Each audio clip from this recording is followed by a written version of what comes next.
2016 Africa imafuna kupanga passport imodzi, African Union passport. Program imeneyi inakanika pazifukwa. Inu mukudziwa kuti pali maiko ena ankhondo, zigawenga, komanso ena chuma chawo ndi chopoira. African Union passport inakanika for security reason. Mu nthawi imeneyo dziko la Rwanda, President Kagame komanso President Idris Deby wa ku Chad ndi amene anapezeka ndi passport ya African Union. Malawi, Zambia, South Africa, Nigeria ndi maiko ena ambiri oposa 50 samalola African Union passport. President wa Malawi akamapita kunja amagwisa ntchito diplomatic passport. Former president, nduna za boma, majaji amakhala nawo ma diplomatic passport. Anthu amba tikamapita kunja timagwisa ntchito ordinary passport. Stephen Kayuni pamene amathawa mdziko muno kupita ku Zambia wagwisa ntchito African Union passport. Anagwiza ndi maofisa achinyengo pa Mchinji border.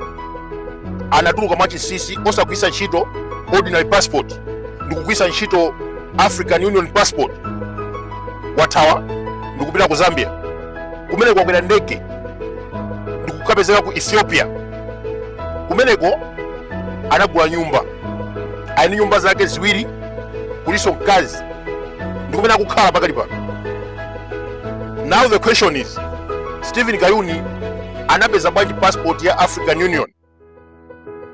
Chifukwa kumawe kuno passport imeneyi ndiyo sauledwa, ku Zambia simauledwa. Maiko amene anapanga protocol kuti azigwisa ntchito passport imeneyi, Chingerezi chake nene kuti countries that ratified the protocol of free movement kugwisa ntchito passport imeneyi ndi maiko chepa kwambiri: Mali, Niger, Rwanda. Ku Rwanda kumeneku President Kagame ali ndi passport ya African Union. Koma maiko onse asadiki, South Africa, maiko ambiri ku Western Africa, Ghana, Nigeria, Cameroon samalola passport. Ngakhale Kenya ku East Africa, Tanzania, Uganda samalola passport ya African Union. Stephen Kayuni watuluka pa Mchinji border mwa secret kugwisa ntchito passport imeneyi. Stephen Kayuni, Mulungu akukhululukireni. Kumene muliko Mulungu akukhululukireni. Stephen Kayuni alipobala kuno kwambiri ndi dziko la Rwanda. 2010 anakumana ndi nduna ya Paul Kagame Kabarebe. 2013 anakumana ndi mkulu wa nkhondo wa Kagame.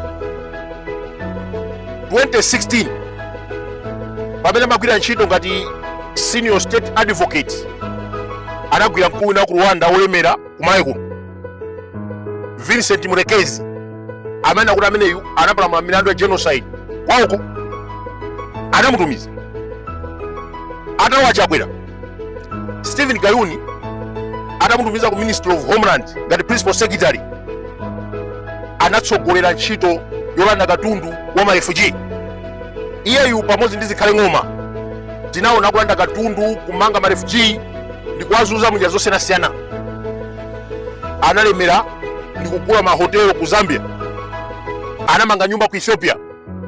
Ali ndi nyumba za pamwamba ku area 47, area 43, ngakhale ku Blantyre. Stephen Kayuni zikhale ng'oma anabera ma refugee. It's not even a secret. Asilikali a Rwanda analowa mdziko lino, ndakhala ndikunena nkhani imeneyi. Asilikali a Rwanda analowa mdziko muno ndikusegula mashopu, ndikusanduka ma civilian, ndikumachita support anyamata azikwachi. Amene amatsogola zonsezi ndi Stephen Kayuni. Zimene ndimene pano is not even a secret. Stephen Kayuni wakhala kupita ku Rwanda kambirimbiri, zithuzi tinazo, as you can see here. Stephen Kayuni ali ndi ambassador wa ku Rwanda mu office ya ambassador wa ku Rwanda. It's not even in Malawi, ndi dziko la kunja ili. Stephen Kayuni ndi zikhale ng'oma tawaona kambirimbiri akucheza ndi akuluakulu a dziko la Rwanda. As you can see in this picture, zikhale ng'oma uyo ndi Stephen Kayuni. Pakatipo amene ndi ambassador wina wa ku Rwanda, the most powerful person, anali MP kwauko, anali bodyguard wa Paul Kagame. Atakokumana ndi anthu amene wa that day sibapite mwezi unali kuzunzidwa kwa refugee kuno ku Malawi kulandidwa katundu. Now zimene tifuna kutanthauza zona kuti ndimapereka chithunzithunzi kuti mudziwe kuti Stephen Kayuni ndipo mala Rwanda palubale wakulu kwambiri. Ma refugee ngati amazunzika m'dziko muno, boma la Rwanda lidapereka ndalama zokwana 2.5 billion in US dollars, $2 million. Anapereka kwa Chakwera zikhale ng'oma as minister. Komanso Stephen Kayuni as principal secretary wa Homeland Security adapereka ndalama zimene zitinaona kuzunzidwa kwa refugee. Lero a Stephen Kayuni apezeka ndi African Union passport, dziko limene mapanga mapassport amene wa Rwanda. Akuluakulu a dziko la Rwanda ambiri amapezeka ndi mapassport a African Union, koma mapassport amenewa samapezeka kuno kusadiki. Iniyo simungatenge passport ya African Union ndikudusa nayo pa border ya Zambia, Malawi kapena South Africa, ndizosaloledwa. A Stephen Kayuni anaenda kutenga passport yawo ya Malawi ndikutuluka pa chinji border, koma iwowa agwisa ntchito passport ya African Union. Funso lina limene anthu akufunsa ndiona kuti a Stephen Kayuni akuthawa chani. Tikudziwa kuti ali ndi mlandu ndi Bushiri, anazunza anthu ambirimbiri, koma imeneyo singakhale nkhani yothawira kuno ku Malawi. Stephen Kayuni akuthawa milandu ina imene Amalawi sakuidziwa. Mwachitsanzo, kwatuluka nkhani yona kuti zigawenga zazikwanji zimapangidwa sponsor ndi anthu aku Rwanda. Stephen Kayuni ali pa ubale wabwino kwambiri ndipo Kagame, nduna za ku Rwanda, as principal secretary ku Homeland, anali ndi mphamvu zoyesa zigawenga kuno ku Malawi. Stephen Kayuni akuthawa milandu ya zikwanje chifukwa kudziwa kuti azikwanje amenewa amalandira mfuti ndi zikwanje kuchokera kwa ma diaspora a Kagame. Posachedwa ndaona apolisi akumangidwa, anapita kusalima ndikuyambira refugee. Makontena ama refugees anapakita confiscate, katundu wawo ndikubedwa. Amene amatsogola zonsezi ndi Stephen Kayuni. Njerero apolisi amene anapita kukaba 30 million komanso 200 million ku shopu ya Burundi amangidwa. Pangotha masiku ochepa Stephen Kayuni akuyenda mozemba, osagwisa ntchito passport ya Malawi ndikugwisa ntchito African Union passport, ndikutuluka pa chinji border mwachinyengo ndikuthawira ku Zambia. Ambiri akhoza maganiza kuti a Stephen Kayuni akuthawa Bushiri, akuthawa Chisale. That is not true. Stephen Kayuni anabera ma refugees pamodzi ndi zikhale ng'oma, potero akuthawa milandu imeneyo. Timafuna tipemphe boma chifukwa zambiri zimene timafotokoza pano chaka chatha timanena, chaka chino zikululika. Ndinanena nkhani ya fuel. Asilikali athu a Malawi amapita ku DRC motumidwa ndi Chakwera, ndikupita kwamenya nkhondo ndikumaphedwa kumene kucha, koma Chakwera ndikumatenga mafuta ndikumagulisa. Ndinafotokoza nkhani imeneyi chaka chatha, ena amayesa bodza, pano zaulika manyuzi.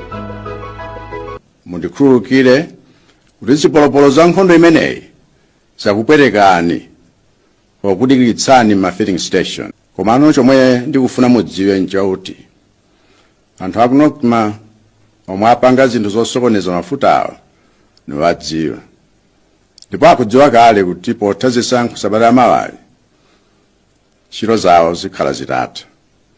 Chifukwa chomwe apangachi nchipongwe kwa inu nonse komanso kwa ine ngati president. Ngakhale president Chakwera, president Obama, president Professor Peter Mutharika amene akutilamula panopa alibe African Union passport. Cyril Ramaphosa alibe African Union passport. President wa ku Zimbabwe, Botswana, Kenya alibe African Union passport. Koma Stephen Kayuni ali nayo, akuyenda nayo so mozemba. President wa Africa kuno amene ndi passport ya mtundu umenewu ndipo Kagame anayipanga 2016. Koma akamapita maiko ena amene samalowa passport imeneyi amagwisa ntchito passport ya dziko lake. Leronso tikunena kuti a Stephen Kayuni pamene amatuluka pa boda ku Mchinji anaenda kugwiritsa ntchito ordinary passport ya Malawi. Mbuyomu maiko a SADC amapanga mgwirizano, amafuna kupanga passport imodzi koma zinakanika pa zifukwa. Anthu aku Zimbabwe amangowa mwachi South Africa, a Malawi, anthu aku Mozambique amathamangira South Africa. Ndiye dziko la South Africa ndi Botswana anaona kuti maiko a SADC akakhala ndi passport imodzi dziko lawo kupita anthu ochuluka mopanda chilolezo. Anakana ku Western Africa amafuna kupanga passport imodzi, African Union kwa maiko ena anakana kuti ayi ku Nigeria kuli Boko Haram, tikapanga passport imodzi a Boko Haram zikhala zosavuta kuti abwere kuno ku Malawi. Komanso ku Somalia kuli gulu la zigawenga limene lizipeza mosavuta kulowa ku Kenya ndi maiko ena kumachita za chifwamba. That is why passport imene inaletsedwa. African Union passport sinavomerezedwa pa maiko 55 aku Africa, ndi maiko 4 okha amene akufuna kukhala ndi passport imeneyi, koma ndi Rwanda imene apangapo passport ya African Union. President wawo anayo. Ndiye tikufunsa a Stephen Kayuni alibe diplomatic passport, only ordinary Malawian passport, atuka pa Mchinji kugwiritsa ntchito African Union passport. Chifukwa chani? Passport imeneyi ngati anapatsidwa ku African Union zikutanthauza kuti akuyenda kuyigwiritsa ntchito mu nthawi imene akupita ku msonkhano wa African Union. Komanso asazembe. Ndi chifukwa chani adzera ku Mchinji mwa CC ndi kupita ku Ethiopia? Why? Donald Trump atangotenga boma ku America anachita bani mapassport a Malawi. Izi zinali chonchi chifukwa Chakwera analowesa zibwana. Inu mukumbukira kuti 2023 kumalawi kuno kunabwera munthu wina wa ku Nigeria wotchedwa Doze, dzina lake lonse limachedwa kuti Doze Mobionsi. Anakumana ndi Bakiri Muluzi atakufika mdziko muno ndi kuonjeza kuti amanga nyumba za anthu zokwana 1000. Munthu amene ndi olemera kwambiri. Nthawi nake amafuna kugula timu ya ku America, not America but timu ya ku United Kingdom, Britain, Sheffield United. Iyeyu ndi olemera koma ali ndi milandu yambiri ku America. Inalipo nthawi anapasa fine ya $250 million chifukwa cha katangale. Koma 2023 adafika kuno ku Malawi 2 hours Chakwera anauza a Minister of Homeland Security kuti apange diplomatic passport ya munthu ameneyi. America inali yokhumudwa kwambiri chifukwa munthu ameneyu akuyankha milandu ku America yakatangale. Adafika mdziko muno Chakwera anapangira diplomatic passport. Patsogolo pake tinaona dziko la Malawi likupasidwa bani kuna kuti mapassport awo ndopanda ntchito. China mwa zifukwa zimene America inapangira zimenezi, it's because Chakwera anapereka passport kwa munthu wakuba. Boma limeneli la MCP linachita zambiri zonyasa kuti mufufuze bwinobwino mupeza kuti ma diplomatic passport ali ndi anthu osiyanasiyana opanda ntchito. Anyamata ojira amene amalemba kuti boma ndi omwe ili pa Facebook ena ndi ma diplomatic passport. So boma likwena lichite kafukufuku kwanira pa nkhani imeneyi chifukwa uyu Stephen Kayuni amacheza kwambiri ndi anthu aku Rwanda. Wachita zonyasa mdziko muno, kumalimbikitsa za chigawenga, kumagula zikwanje, mfuti, kumaopseza anthu.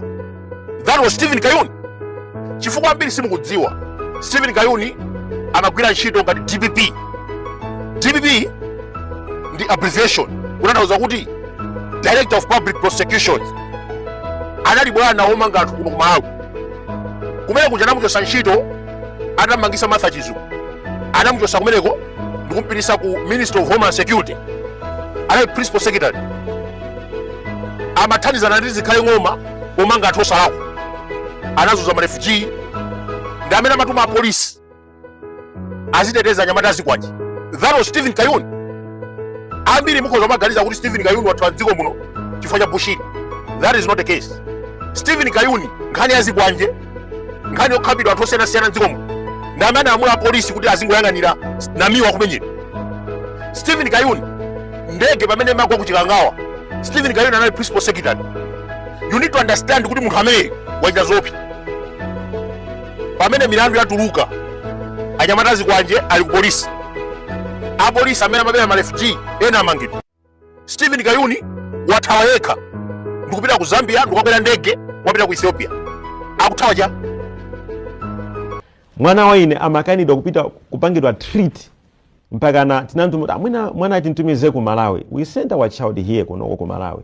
Atabwera kunoko ku Malawi, boma la South Africa linalemba chikalata kwa Stephen Kayuni. Amene Stephen Kayuni yo panthawi imene yoyo anali I think DPP.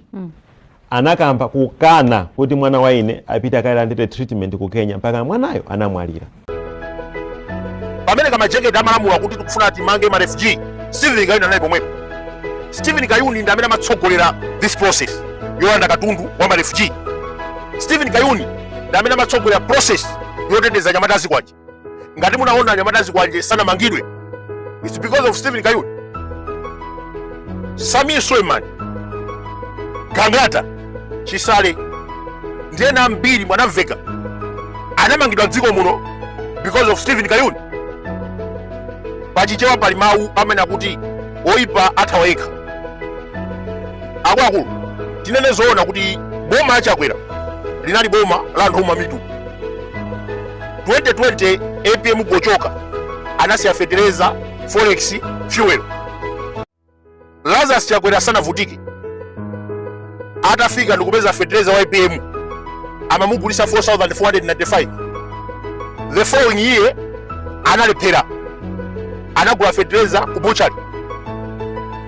APM anasiya $1 billion ku Reserve Bank. Koma 2025 MCB pochoka yangosetera makoma ndikumapita. Tikufuna anyamata boma ndilomwe mutiuze chimene anasiya Chakwera chothandiza dziko nchiyani. Kutasala 1 week kuti anthu avote anapepesa. Panali mafunso ambiri opanda mayankho akupepesa chifukwa chani. Ndiyero zaulika anadya 3 trillion miyezi itatu. Anasowesa 27 million liters ya mafuta. Munkhokwe munalibe chimanga. Mundikhululukire kuti zipolopolo za nkhondo imeneyi zakupwetekani pakudikiritsani ma filling station. Profesa Mutharika wangokhala mwezi umodzi. IMCB akuyembekeza Miracle. Akuluakulu Chakwera analephera Miracle zaka 5. Ndiye akubwera ndikumanya kuti iwe APM tipase mafuta usise katundu. Analephera Chakwera 5 years. And moreover, APM is not a pastor. Mbusa anali Chakwera. There is an operative imene kupanga run an online TV akumaicha kuti Bakili Muluzi TV. Mbuyemu kungojambula zero wa mafuta ile defamation. Anthu anazunzidwa ku prison chifukwa cha nkhanza kukhosi. Ndiye ino anyamata boma ndilomweri muli mu nthawi ya democracy. Tinakumenyani nkhondo timasakidwa ndi polisi ife kumenya ufuwa democracy. Chimene timafuna timuchose Chakwera muzita kupita ku zero wa mafuta ndikujambula ndikupona pa Facebook. Timafuna kuti muzilankhula za kukhosi kunyoza Mutharika. Munthawi yanu kunalibe zimenezi. Kungonena maganizo ako dziko muno muli chakuti. Nthawi yomwe polisi amamanga detention without trial. Ndiye mukamanya kuti Mutharika palibe chimene apanga pa mwezi umodzi. Mudziwe kuti kulemba pa Facebook ndi chimodzi mwa chitukuko cha APM. Nthawi ya Chakwera kunalibe zimenezi. Bakili Muluzi TV anasakidwa. Aboma anapereka 300 million kumusaka chifukwa cholankhula za kukhosi. Lero mukhoza kupita ku filling station ndikujambula zero mafuta popanda polisi kukopsezani. Mukhoza kuponya pa Facebook popanda makla kukusakani. Ifetu amakla anapita ku Ghana ndikugula machina 5 billion ndikumatisaka. Anthu akumudzi ndikunena pano akusangana ndi profesa. Thumba chimanga magula 100,000 ndikunena pano 40,000 50,000. Ndiye iwe uli pamenepo. Lero a president abebesedwedi sikomo kwambiri sikomo nthawi yatha Zikomo anyamata. Lero a president ndinene mawu awa. Kwabwera TV na yongo yankula pa wireless. Vela na anyamata inu. Zikomo kwambiri anyamata molalo zikomo. Akuti Bakiri Muluzi TV. Nde amafuna ko dzina la Bakiri Muluziro. Koma mwini wacha Bakiri Muluzi adakana sisi kumukudza. Komanso amene tikumudziwira Bakiri Muluzi, president wa ulemu, president amene amalera wanthu, president amene adapuma koma amathandizabe kuti amalawi adzitani kodi adziyanjana. Dr. Bakiri Muluzi ngakhale anamangidwa ndi chipani cha DPP kwa zaka 17 sanatukwanepo chipani cha DPP. Ndiye Bakiri Muluzi sanga yambe kutukwana a president amene amumasula ku goli limene DPP anamumanga kwa zaka zingati kodi 17. Wireless imene ija Bakiri Muluzi TV amene muchimvera famu angofuna kumvera mabodza. Amadacha kwera nduna zawo 4 or 5 zasiya udindo. Aona ndi nduna zija sizinasiye. Aya achakwera adwala. Aona achakwera sana tani. Mawalino akhala pasi kupeka nkhani zina zabodza. Sizikutidabwitsa. Chipani cha DPP chimakhalira mabodza. Pida Mutharika ndi chipani chake amakhalira chani kodi mabodza.